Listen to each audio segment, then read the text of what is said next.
Magandang gabi nga pala, ano. Ito ipapasyal ko lang kayo kung saan ngayon maraming tambay ng mga rider, ano. Nandito nga pala ako ngayon sa may Bridgetown. Papakita ko lang sa inyo kung anong ginagawa namin, no, pag naghihintay kami ng booking, no. Ayan mga kasama natin yan, mga paps, ano.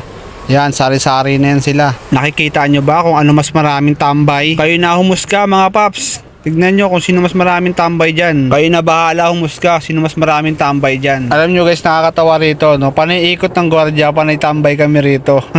Dadating yung gwardiya, sisitayin kami yan, papalisin kami yan. Tapos ang gagawin namin, aalis kami saglit, tapos babalik na naman yan. Ano ba naman di papalisin? Tignan mo naman, ang dami namin dyan, no? Ganyan yung buhay namin dyan sa kalsada. Papalisin saglit, tapos iikot lang din kami saglit. Yun, babalik na naman. Ayun, aalis lang kami dyan sa lugar na yan kapag nakakuha na kami ng booking.